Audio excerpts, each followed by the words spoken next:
Welcome everyone to season 2 of Industry Disruptors. Thank you very much for all your feedback on season 1. It's been a great opportunity for us to share our knowledge and our opinions with everyone. And what we've decided to do for season 2 is what we've been saying since the beginning, really, is have guests on, have conversations with them and discuss more about this industry as well as real estate in general.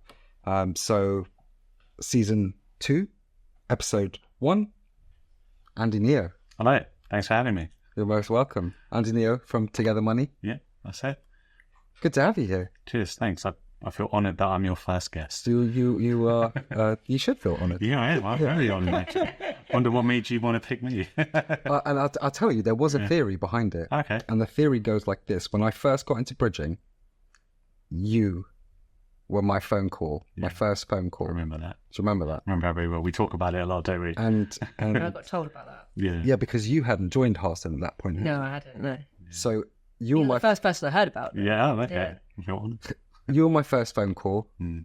I needed to learn everything, as you know what I'm like. I want to know everything. Yeah. I have the knowledge. Still remember the call very well. Yeah. And we spent, 2 hours on that phone call? Yeah, I think so. And we just talked it all through. Mm-hmm. Because, of course, you were at Signature at that point. Signature. But you'd only just started there, hadn't you? Yeah, I think I was probably in my first 6 months for sure. So I remember it well. It was, I think at that time, it was a bit of a different role to maybe what I've been doing now. It was a much more what I call a 360 role, working for a lender, very much dealing with brokers, dealing direct with clients, discussing those deals, seeing if they work, and then very much taking it from the beginning to the end to the point where money's paid back. And the reason I remember the call so well, I think, was because it was the fact that you were very switched on and we could have that in-depth conversation about you were asking all the right questions. I know that sounds a bit weird to say, but you'd be surprised how often people call you when they're not asking the right questions. They're too focused on how much money they're going to make out of it. They're not really interested if the deal works and how to understand the mechanics, especially from a lender's point of view. So yeah, as I say, remember it very well. I think it was a young Ajay Nayyar at that point, if that's not too far to say. But yeah, 2020. Yeah. Was it May 2020? Yeah, May or June 2020. So it was literally like a month before I started. Yeah. I think it could have been longer than that. I mean, I've been with Together for nearly 3 years, and I was with Signature for 3 years. So No, it was definitely 2020. I remember where I was sitting in the office that and had just correct. yeah. So do you know what? I could have been a year in, I think, at that point. Yeah. So as I say, you've come a long way, haven't you, since then? A little bit, yeah. Yeah. But I think when you touch on that point that I was asking the right questions, it's very clear, and I make it very clear consistently. I don't care about the money. I care about the client. And my point to you when we had that discussion was always about what can we do for the client? How do we work for the client? How does a client have a successful deal in this situation? But yeah, it was great. I remember you said you were putting in the groundwork, and I think that's really important to note. Because I didn't have a deal at that moment. Exactly. And I remember it very well because you said, look, I'm ringing around lenders at the moment. I'm trying to find out who I can use, what you're best for. And this is that groundwork that I think is so important to the foundations of your business, let's say. As I say, I remember you had the conversation, you said, look, what are you good for? What are your USPs? I want to put you in a section here where if I get a call about that, I can deal with you direct. I don't want to be dealing with tens of people. I come to you, we talk about it. If you can do it, you're taking it forward. And as I said, at that particular time with Signature, I was responsible for instructing valuations, instructing solicitors. So you very much had a one-stop shop for bridging type deals with development, with refurbishment, cost included, GDVs, all that type of stuff. And as I say, we just ended up forming a great relationship. I think just two people on a very similar page, understood each other, knew we could be candid with each other, which I think is quite important. I think you guys have touched upon it before. This industry is built on relationships. And as we all know, if you like someone, you want to deal with them. 100%. Now, if you don't particularly like someone, let's be honest, you've got two people offering you roughly the same thing. I like that person a little bit more. I'm probably going to go with them, aren't you? So I feel that way. I'm sure you feel the same, right? Absolutely. Were you in the industry before Signature? I was, yeah. So bit of a, I say checkered past, not because I've got a criminal history or anything, but in the sense Who've you brought on? Yeah, well, if I told you everything about me, you wouldn't believe it. But I So my background is this. If we're going right back, I sort of live in Southampton. Originally born in Jersey in the Channel Islands of Cypriot origin. Can we go back there and do some property deals? Of course. Because you need to be a Jersey national. Well, I was going to say, I am technically registered as a Jersey Bean, as they call it. So if you're born there and live there for more than 10 years, you effectively have qualies, as they call it, qualifications. That's that guy on the train that we met. Yeah. So I could technically register a business there. I could go back and live there. My wife could go back and live there with me because she's married to me. So now we're JVing. Yeah, well, as I said, we'll talk about that off camera. Well, the corporation tax is a bit different over there. Tax haven, considering what we have to deal with now with our new government. But exactly. So we'll have a chat about that a bit later off camera. Maybe we'll see what it entails. My grandparents sort of owned a hotel over there. My parents were involved in that as well. So hotels, restaurants, that type of thing. After a number of years, decided to sell up. They moved back to Cyprus. My dad ran fish and chip shops in Southampton. So leaving school, going to college, didn't really know what I wanted to do. Spent a year running one of those chip shops for him. And I think that gave me a foundation of really understanding what it takes to run a business. Mm-hmm. It's not something that at 5 o'clock I'm going home and I leave it there. It really isn't that. You need to be on it 24 hours a day. Get free chips? Oh, of course. I had fish and chips every day for about a year straight. I did. Back then, my metabolism was better. I was like trying to hide my stomach as much as I am today. So after that, I thought, do you know what? I need to get a vocation. I need to get something that I feel like I can fall back on. I didn't know what I really wanted to do. And I thought, okay, let's go to uni. Business, quite a broad subject. I'd already sort of touched upon that self-employed thing. So business development, business management with entrepreneurship. 3 years there, and then I sort of came out and thought, right, I need to find a job now, and I sort of pretty much found myself in the same position I always did. Got a job at NatWest, working in their sort of loans department on the phone. So I think a very good apprenticeship. I think people who maybe are looking to get into the industry, working for a high street bank, you'll probably find a lot of people in specialist lending that start with high street banks. Mm-hmm. It just gives you, I think, a base to understand at the most basic level. Banking system. Exactly. Yeah. What you're sort of dealing with. I mean, there were so many things I learned there about credit scores and, how a bank assesses a person to give them a loan. I mean, if you don't understand that, I used to have a question come up a lot going, my credit report is perfect. Like, why can't you give me a loan? 999. It is. And that comes up all the time. And I'd go, it's not just about your credit report. It's not. It's not. And people could learn that. They don't understand that. Right? No. I think we had last season, Yeah, where we tell clients, like, forget about your score, right? Pretend their score doesn't exist. Mm-hmm. That 999 nonsense you keep going on about, forget about it, right? Let's talk about the body of that report. Exactly. And let's see where we're going from there. Because there's so many aspects to a credit report. Mm-hmm. They keep doing this Credit Karma nonsense where it doesn't give you everything. Exactly. All those freebie report systems or whatever, it just doesn't work because it doesn't give you all the information. So there's 3 main credit agencies if you want to let's sort of find out about them. And it was something that is engraved into my brain because you'd have to say your script as you're selling this loan, right? We will contact Experian, Call Credit, Equifax. A cover of all 3 of those potentially would come together to give you an overall score. And it wasn't just that. How was your account conduct? How much borrowing did you have out against how much you were borrowing? I mean, if you're sort of taking a 25 grand loan out and you earn, I don't know, 20 grand a year, chances are your affordability isn't going to be there. Now, you could have a 999 score, but that doesn't necessarily mean you're going to be able to get a loan. And that translates over to mortgages massively. So anyway, I digress. After sort of doing that for a few years, I moved over to the commercial banking side of the business, did a couple of years there. And then obviously they made the office redundant, as you see a lot happening in high street banks these days, and moved to a peer-to-peer bridging lender. So a peer-to-peer one? Yeah. Before Signature? Yeah, that's right. So didn't really know much about it at the time, but obviously I had the experience within banking and finance, if you want to call it that. Yeah. And effectively they wanted to bring me on board to sort of, let's say, train me up as a BDM. It was kind of more supporting the head of lending at the time, but very much a platform where people could invest their money and that money would then get lent out, pay them 1% a month on their money, and they would then go and do development projects, bridging, whatever it was. So it was a good foundation for me to understand how that world worked. Did a couple of years there, moved on to Signature, as I said, learned even more, and then now been with together for the last 3 years, which is a lot more of an overview of the mortgage world. I learned a lot when I joined them, to be fair, which was regulated mortgages, unregulated mortgages, bridging, commercial term, all of those extra things that I wasn't doing. It sounds cliche, but honestly, I've seen your growth as you've seen my growth. Yeah. And when you joined Together Money, it was very apparent how much information they gave you, because they put you on the personal side, and then obviously you're dealing on the commercial side with us, and now you're doing both. Yeah. And knowing about you have to have the knowledge of a mortgage advisor. Yeah. Even though you're just dealing with Together and you only have the information of Together. Like if I asked you about, I don't know, Lambay, like you wouldn't have a clue, right? But to have the knowledge of the personal finance side and the commercial finance side within your own company, it's effectively you're like the mortgage advisor of Together Money. And you're right, and I must admit, it was a real throw into the uncomfortable. I heard you guys say again, if you're uncomfortable when you're going into something you don't understand, you throw yourself in 100% and you learn it, right? I think you can't be scared of not knowing everything.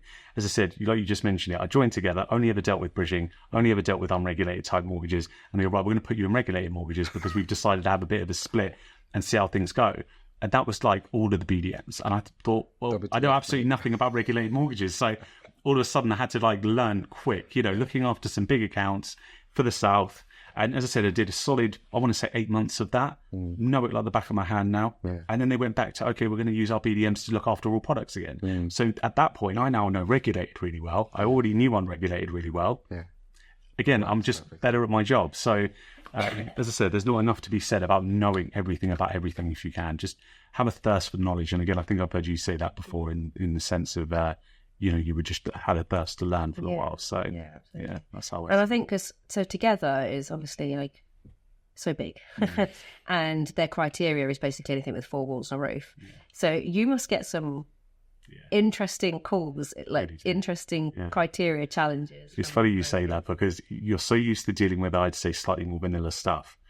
And you're right, Together's just a juggernaut. It's obviously Henry. They're a powerhouse. Yeah, exactly. I mean, Henry's, I think we had our 50th year this year.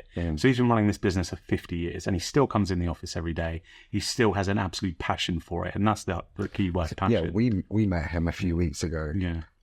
We went up to the offices and I met with him, and the way he walked in with his dog. But the best part was I sat there and I was just like, I want to be him. I was like a little bit of a fanboy. When I grow up, I want to be like him. Another 45 years where you'll be there. Well, hopefully retired. Well, yeah, that's the thing. And that's the thing. He's not even looking at the time. He doesn't. So. Yeah, but he's he's very set in his ways. He has a very set criteria, the way he wants Together to run. And everyone has their own way to do things. And it's a powerful man. Yeah. I've got a great story about Henry. When I first joined, bear in mind they're based up in Manchester, they send you off for like a week solid training at head office and a few months after that. And I got taken to meet him to sort of say, hi, this is Andy. He's one of the new BDMs, relationship managers. And he goes, tell you what, come in, have a seat, close the door. And I'm sort of thinking, didn't expect that. I mean, bearing in mind, 700 odd people work for the company. And I was like, okay. And he just sat me down, and I'll never forget this. It's such a personalised instruction about how he views this business. Yeah. Look, the way I've always seen it is every property has an integral value. It doesn't matter how much it is, but if I get told by a valuer this is what it's worth, I will lend X amount against it and I will never go over that loan to value. So for example, standard property for us is 75%, non-standard maybe 65%, and then as you go down, maybe land with or without planning 50% on the 90-day. So there's a set rules there, and it's worked well for him throughout. So as I said, he sat down, we had a chat, he explained it all, gave me a bottle of Bentley aftershave, which was pretty nice. Did he crack out the cupcakes? He didn't actually. No, when you went to go, cupcakes, but then good. Yeah. You literally were stashing them for getting the train back down. Yeah. But do you know, you touched on something there where you said he told you, this is what I do, this is how I do it. Yeah. What I find with a lot of lenders is they haven't got a clue what they want to do and what they don't want to do. Yeah. It's almost why they do it and why they do it. Yeah, it's almost like they're in a situation where we're trying to figure out exactly what we want to do in life. So every single deal that comes in, I can take 2 identical deals. They'll give me 2 different sets of terms. I'm just like, well, why have you given that term on that and this term on this? Ta-da. Yeah.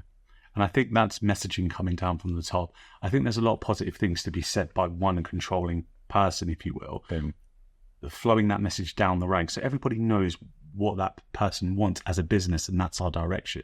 I think sometimes when you've got a little bit more of, let's say, a flared hierarchy and mixed messages, as you said, it depends who you talk to. And I've had situations before where people will go, actually, I'm going to ring this person because I know that person's more likely to give me favourable terms than that person. And as a business, how do you feel about that? Because... Well, so yesterday, a perfect example, I had a bridging deal come in, 900 purchase, 400,000 refurb, 2 million GDV. And I sent it to a lender. I mean, I spoke to multiple lenders, but I sent it to I called a lender towards the end of the night before. And I said, I've got this deal. And they're like, oh yeah, that's perfect. We'll give you about 0.85, 0.9% per month. I was like, wonderful, great. I got terms in yesterday evening, so it took them 24 hours to get me the terms, which that annoyed me because it shouldn't take more than like 2 hours, 3 hours.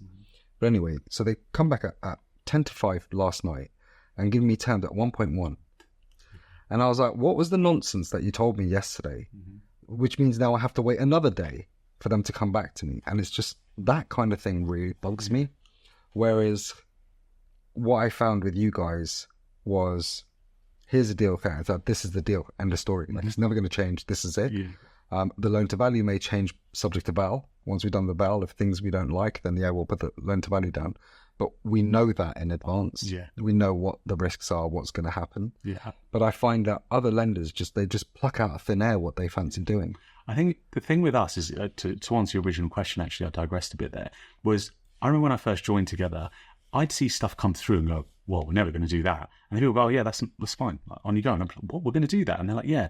And I don't know, I'm trying to think of an example of some really unusual property type, but a lot of what I call vanilla brokers, people that have only ever done residential first charge and that's the world they've ever lived in.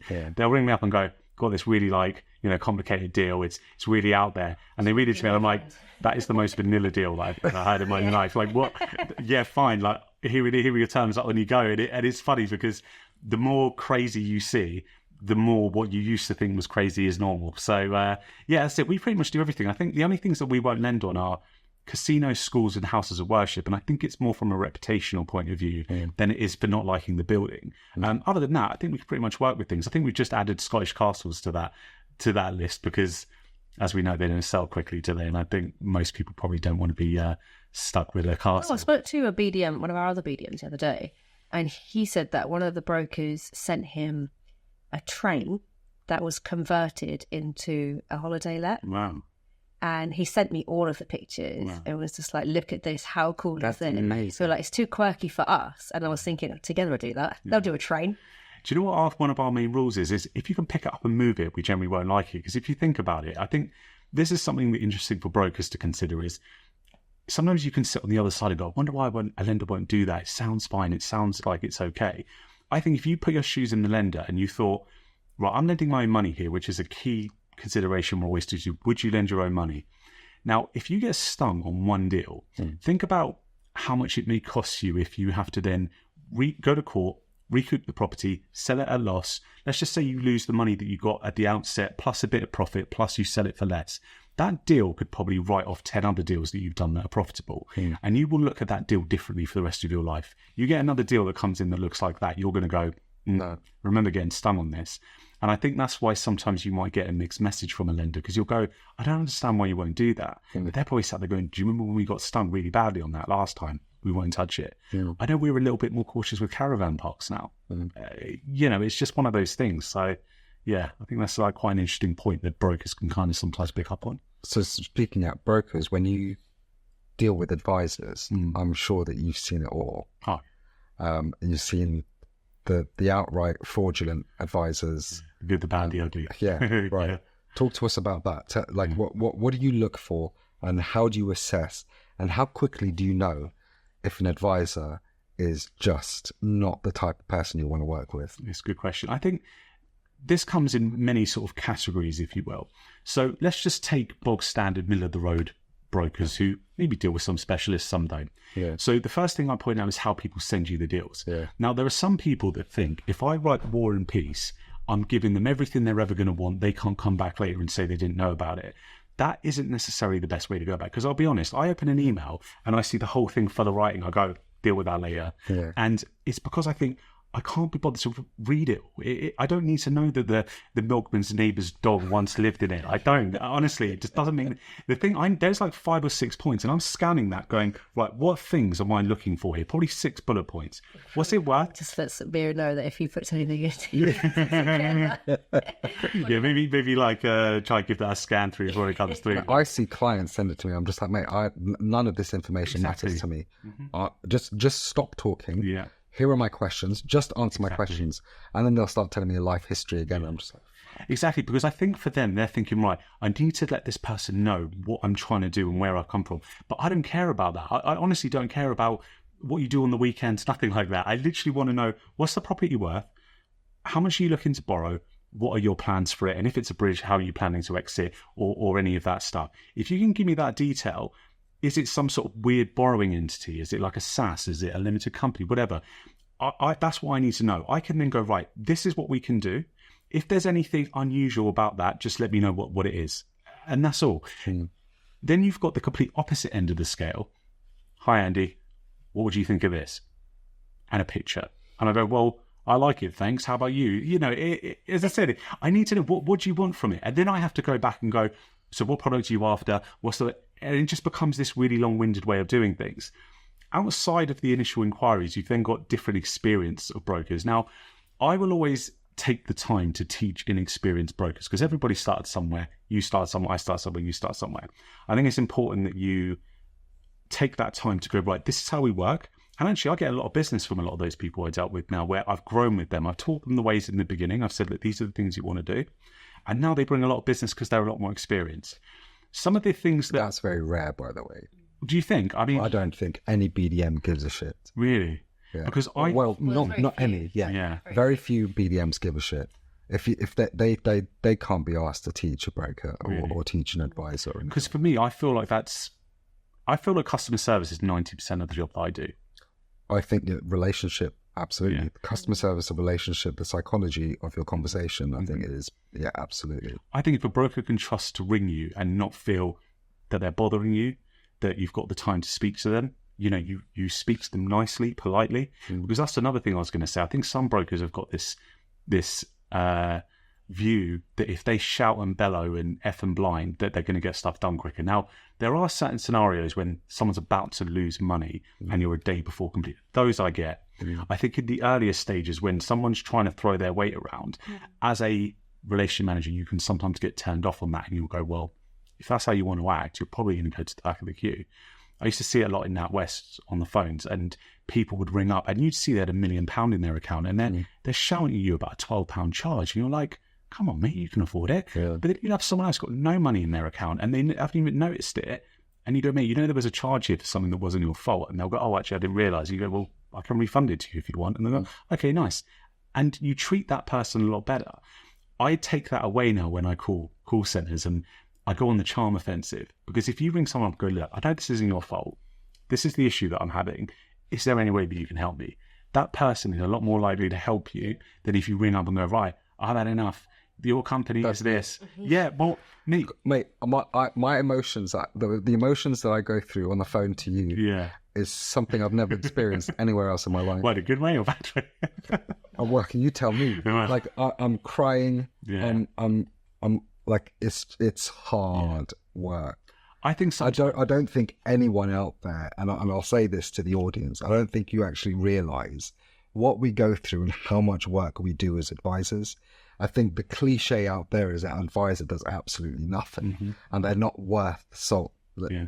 They're not People worth. People are trying to basically get your information out of you. It's honestly, it's so frustrating, and I look at some people, and I'm just like, you're not worth my time, right? Because if you think that and don't understand how much I put in to this deal for you, what the lengths I go to for a client, I basically never have a conversation with you, right? I'd never be on the phone to you. I was like, whatever, I don't care. Their problem, not mine. But I care so much, and maybe that's my own fault, and maybe I shouldn't care so much about a client, but it just means too much to me. You have to it really care. does. You have to. I think in this job, if you don't care, you won't get anywhere very far. It very much just becomes something you do on the side. Yeah, if it works, it does. And you don't then have the repeat business in the same way. And I think you have to have that care. But I feel sorry for you guys as brokers sometimes, because I'll see somebody send in a deal, and then I'll see 2 other brokers that same day send in the same deal. Yeah. And I'm going, all 3 of you have basically been called today by the same guy. The same guy, yeah. And I actually make a point of saying, just FYI, I've seen this deal already. Yeah. I say that in a way to be like, look, if you are planning to spend your whole day doing this, don't. Because we don't know who this guy's going to go with. And as I said, this is why I think brokers charge upfront fees, because you forget, you might put 4 hours of work in trying to get someone some terms. And if they go off with someone else, what that time is for free. Absolutely. You do that 100 times a year, right? And you add it up. Absolutely. I say it to clients directly. I'm not a charity. I'm sorry. I value my time. I value my expertise. I value my knowledge. If you're here to use me as a comparison website, there's the door. If you're committed to me, then you're not speaking to another broker. I'm sorry. If you want to speak to other brokers, then don't call me, because I'm not that broker. And that's when I let go of a lot of clients when they have other conversations with other advisors. I was like, no, I'm sorry. It just doesn't work for me, because not only am I putting my life and soul into you as a client, I'm doing everything I can for your deals. But then you're basically telling me you don't trust me, and so you're getting a second opinion. I have no issues with you getting other opinions, but if you're getting other opinions, I'm not one of those opinions, right? I'm just, because one, I don't have the time for it, right? I work my arse off for clients who actually pay me. I remember having an argument earlier this year with this random guy who's called in. He's been referred, and he's just like, no, but just tell me what rates. Just tell me the rate. I'm just like, I'm not telling you anything, right? I'm sorry. I'm not comparing. Go and bother someone else. But you become highly recommended, so pay me. Exactly. Here's my fee, right? These are the documents I need from you. Send me your documents. Let me go through these documents. I will then tell you what you can get. And no, just tell me what the rate is. I was like, look, just get off the phone. I'm sorry. I've got no time for you. I'm sorry. The thing is, if you don't have the documents, you don't know what the rate is anyway. Exactly. People just want But it's because, and I'll say this very, very loudly and clearly, there are over, I'd say 20, no, not that much, maybe 10 to 12,000 advisors in this country who are dickheads. And clickbait. They're clickbait. They will lure you in. They'll throw a random rate at you just so that you come to them for the business. They're desperate for the business. All they care about is the money. They don't care about you. And I've seen it with my eyes. I've seen it with my eyes. We've seen lenders do it as well. You know, they'll be advertising a 0.45 on this bridging, and you get to it, and what they'll do is they'll latch you in, and then once you're sort of halfway, actually we have to do it at 0.95 or whatever. But that's what I say to all of my clients. It's when they've gone elsewhere and they're like, I've seen this advertised, or some brokers put this in the WhatsApp group, and I see it all the time. They're like, now starting at 0.65 at 75%. It's like, you're lying. I'm like, you're just there's not a lender in this country that's doing. Or they'll just put rates at 0.55, and I'm like, but that's at 50% loan to value, which you're not going to do on the deal that you're doing. So there's no honesty, right? And because there's no honesty, when you get advisors like myself, like Jordanne, who are 100% clearly honest, we always lose out. Do you know what? It's not up to because you of that. To have to convince people that what you're saying is right. I think that's one thing. Like, you can, the sense of injustice is massive, because you're sat there going, I know you're wrong, but to have to try and convince that person, you have to let them go away, make their own mistake, and guess who will be getting that first call back when you get proven right. You're right. Yeah. There's a lot of people that do come back, but then there's a lot of people who are too proud to come back, right? Because again, that genuinity within yourself, it just doesn't exist. And I always get hate to yourself that you've hit that level now, I'd say, that where not you can pick and choose, but you can afford to turn certain people away if they're not hitting your criteria. I think that's quite an important thing to note here. it's not just about you guys saying, we want the business. Are you qualified enough to work with us? Yeah. Because actually, if you're dealing with somebody that's already done 3 deals and you've done them for them, that person then goes, I know these guys. I'll be honest here, these guys are my personal mortgage advisors, right? And that doesn't that tell you enough? It tells you enough in the sense that I've dealt with plenty of brokers. I know plenty of people, and actually I chose you. Yeah. And do you know why? Because I knew that you were honest, you'd fight for me. And actually there's that relationship there again. You work with people. So, as I said, if that doesn't say enough, I don't know what does. Tell him what I said to you about that client who came to you when you came into my room about the referral. You know what? I haven't actually told you the rest of that story. Okay, so let's hear it live on our podcast now. So I had a prospective client come to me, and he wanted to refer business onto me. And I was like, okay, I'm all about that. Tell me a little bit more. He's like, I'm working with a lot of unusual clients. They're mainly soldiers and people who are a bit all over the place. I said, fine, I've done that. I've done seafarers. I can do everything. And I was like, okay, fine. Here's my referral. What I can do. This is what I would need to get started. And I said, just for clarification, I just want to check that they're actually going to be living in these properties, because if they're going to live in it and then fly overseas and get consent to let, fine. But if they're not planning on living on it, then we have an issue. Mm-hmm. He comes back and he says, actually, they are going to be living in, army quarters. Yeah. And they want to buy a residential, rent it out, so they can only put in 5% deposit. So I said, so it's mortgage fraud then is what you want, and I'm not about that. Yeah. So if I've misunderstood, please let me know. But from what you've told me, it just sounds like they just want to commit mortgage fraud, and that's not for me, thank you. Yeah.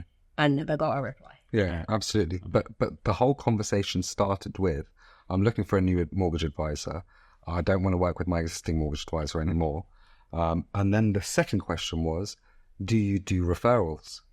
Like if I refer business to you, then compensate me for that. The first thing I said to Jordanne was, if he's coming to you based on your referral system, tell him where to go. Yeah. Right? Because again, we there's no time for that. We have no exactly. time. You're just cutting your... Yeah. Because I wanted to understand who he was, who he was and who he's referring. Because if he's referring me shit business or fraudulent business, I don't want any part of it. So that's why I was probing, and I need to understand what this is first. And then I was like, no, I'm not. You'd be surprised how often that happens. I mean, obviously I deal with slightly more with brokers, but the broker equivalent of that is not anyone particularly trying to commit fraud or anything, but telling you what they think you want to hear. Yeah. And I tell people this all the time. I say, look, it doesn't matter what the answer is. If you give me the correct or let's say the honest answer as to what's really happening here, I could then tell you what the correct product is and where it goes. Which is exactly what we spoke about in an episode in season 1 about... if you tell me the truth. Just tell me the truth. Yeah, there's normally always a solution, but it's just we have to go to this lender or we have to do this product instead of going to that lender or that product. It's because all they care about is what is the least that I can do to get the best possible thing.